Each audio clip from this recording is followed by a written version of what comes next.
savez, dans l'histoire des peuples, les mêmes causes conduisent toujours au même résultat.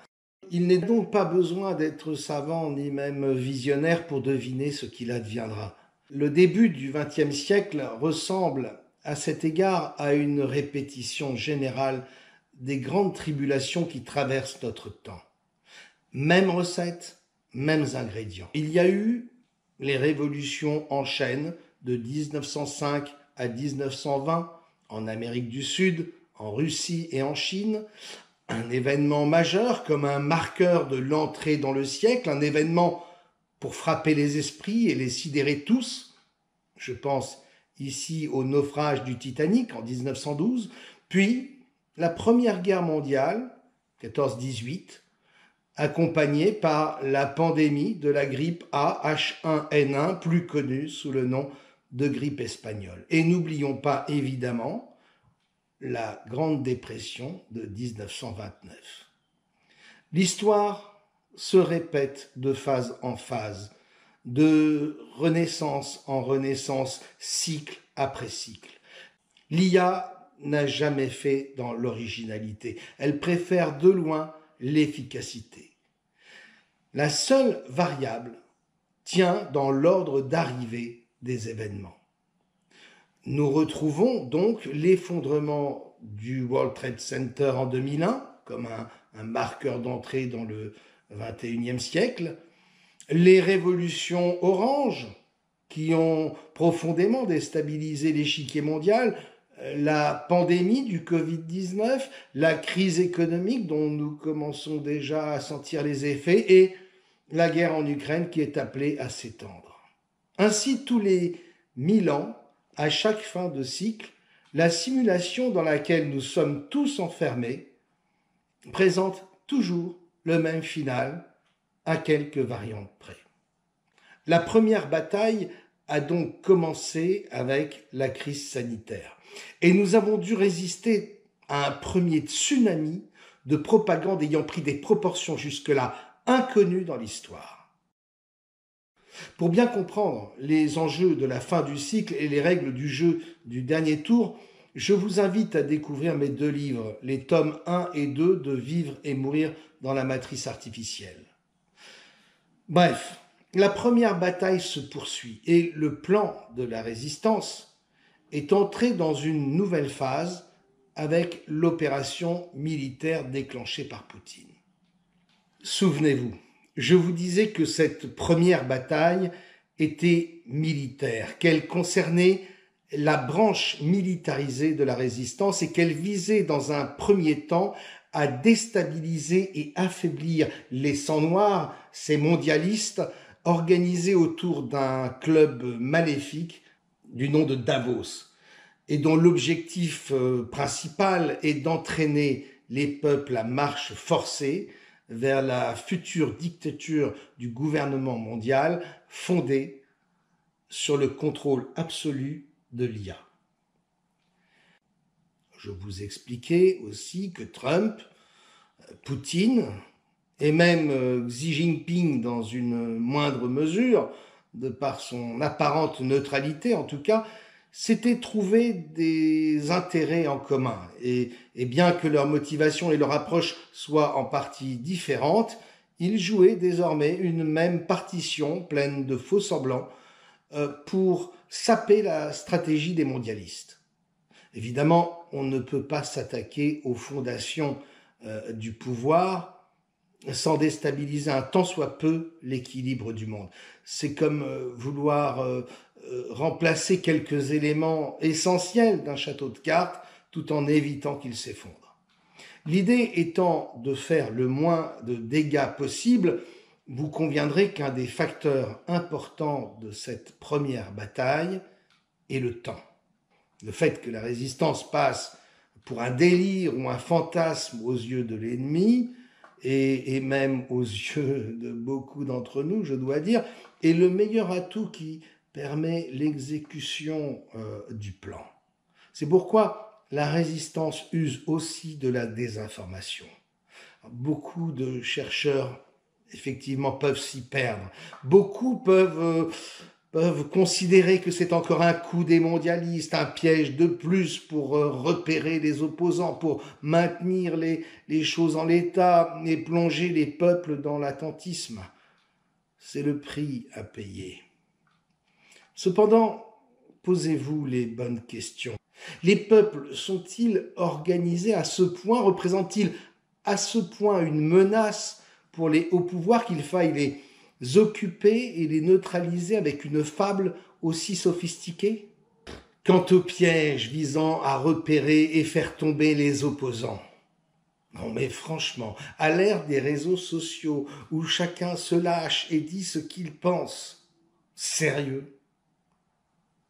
J'évoquais enfin les forces invisibles à l'œuvre dans les autres dimensions de la matrice artificielle, notamment les forces de la résistance, engagées à nos côtés dans cette guerre spirituelle et impliquées dans le tourment que nous traversons. Nous voyons parfois dans le ciel les effets de leur combat sous la forme de phénomènes inexpliqués.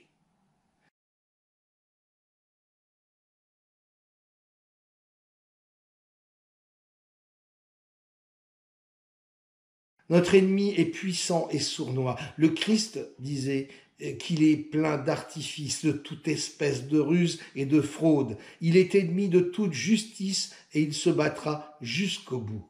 Notre ennemi a pour commandant le diable, une intelligence artificielle qui attend son heure et il veut accomplir l'agenda de son maître. Il a été meurtrier dès le commencement de la matrice artificielle et il ne se tient pas dans la vérité parce qu'il n'y a pas de vérité en lui. Il est menteur et le père du mensonge. Il est le pire des mensonges. Il est l'empire du mensonge. J'assume totalement, d'avoir constamment, au nom de la France, parlé au président de la Russie pour éviter la paix, pour éviter la guerre, pardonnez-moi. Nous assistons déjà depuis quelque temps à l'inexorable escalade de la violence et des provocations de ces démons, dont les actes crapuleux se dissimulent derrière les discours vertueux de la bien-pensance. Une société hiérarchisée n'est possible que si elle s'appuie sur la pauvreté et l'ignorance. En principe, l'effort de guerre a toujours pour but de conserver la société au bord de la famine. La guerre est menée par l'oligarchie contre ses propres sujets. Si vous doutez encore, si vous êtes tenté de croire les rodomontades larmoyantes des élites occidentales à propos de l'Ukraine, que ces élites soient politiques, médiatiques ou culturelles, si vous ne savez plus qui sont les bons et les méchants, pensez aux 2 années de déni démocratique que nous venons de vivre, sans aucun contre-pouvoir, sans aucun garde-fou capable de dénoncer la mauvaise foi et les mensonges d'une politique du tout vaccinal qui a conduit à la mise à pied de 15 000 soignants et à un apartheid de fait éthiquement inacceptable. Si, comme il se doit, notre corps est un temple sacré, alors comment une nation comme la nôtre a-t-elle pu accepter sans s'indigner ni condamner ces mesures décidées au plus haut niveau de l'État qui ont obligé des centaines de milliers de personnes à se faire vacciner, alors qu'elles ont vécu littéralement cette vaccination comme un viol? Le mot n'est pas trop fort quand il s'agit de toucher à l'intégrité physique des personnes en leur inoculant dans les veines un produit expérimental. Comment ne pas considérer qu'à travers cette vaccination forcée, car il est bien forcé, celui qui doit choisir entre se faire vacciner ou perdre son emploi, se retrouver sans allocation de chômage, c'est-à-dire ne plus être en mesure de payer ses crédits, son loyer, ni même pouvoir nourrir ses enfants. Comment ne pas considérer que c'est un viol collectif de masse qui a été perpétré sur la population? Nos dirigeants, même légitimés et protégés par une partie de la science, science sans conscience n'est que ruine de l'âme, se sont bel et bien rendus coupables de ce crime infâme. Ils ont beau se cacher derrière des décrets et des pseudo-lois qui apportent une pseudo-légitimité juridique à leurs décisions, il faudra bien qu'un jour, ils répondent de leurs actes. Sauf que une digue a sauté. En l'absence d'institutions capables de contrecarrer les desseins machiavéliques délignés, à quelle autre mesure d'infamie allons-nous être exposés demain, sans que rien ni personne ne puisse l'empêcher? La rue a parlé dans la violence et le chaos parfois, et rien n'a changé. Quelques militaires ont donné de la voix, rien n'a changé. Les urnes ont parlé, et rien n'a changé. Que reste-t-il pour protéger les peuples de cette mafia? Il reste finalement le plan de la résistance. Vous pouvez choisir d'y croire ou de ne pas y croire.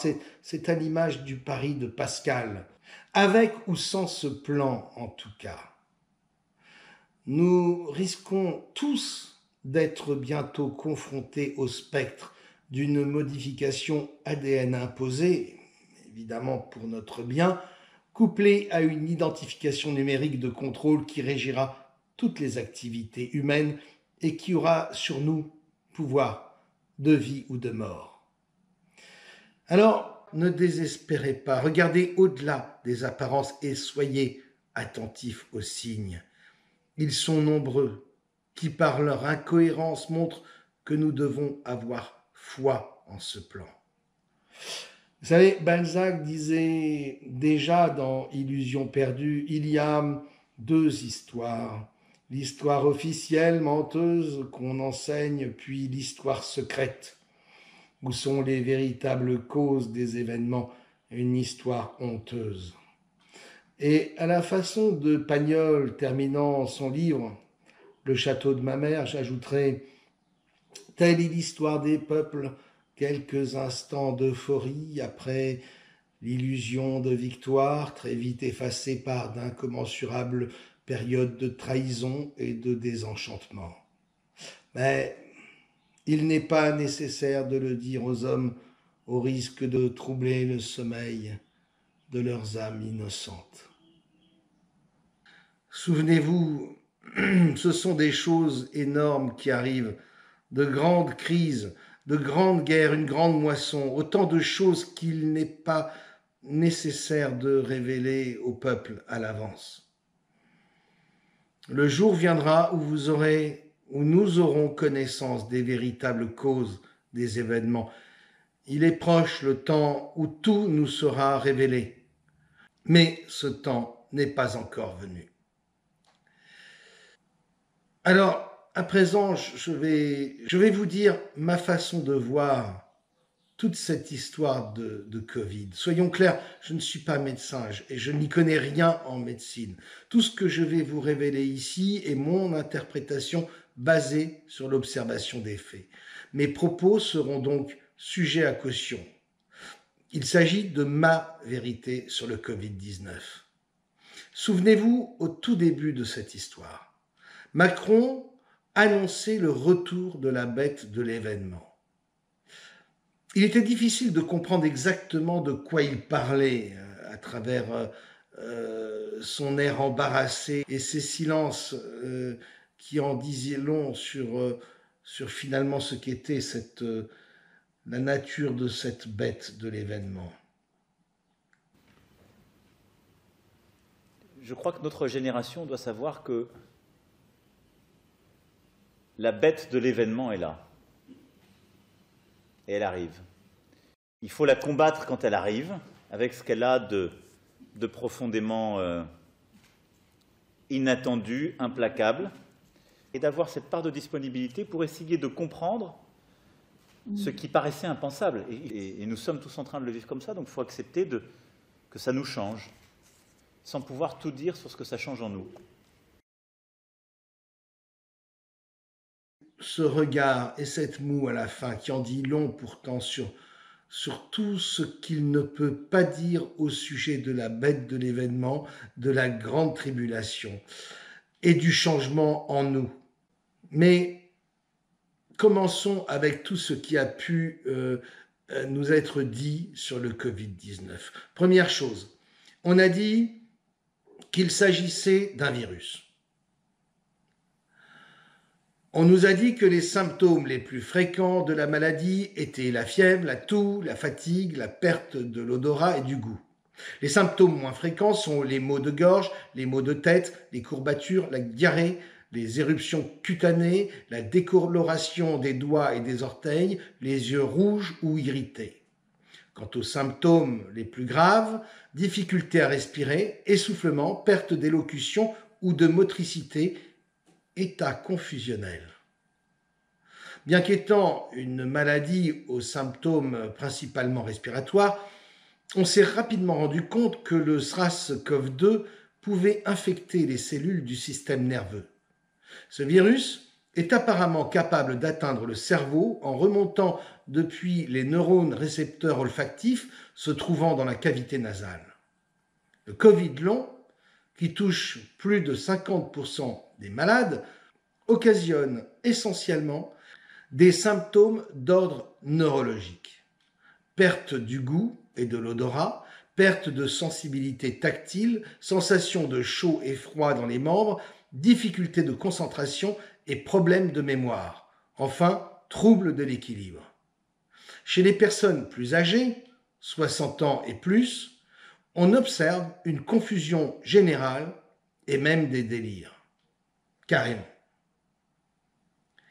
Chez les plus jeunes, à partir de 18 ans, les symptômes neurologiques les plus fréquents sont la perte d'odorat et de goût, perte auditive, ainsi que les maux de tête et migraines, des migraines récurrentes.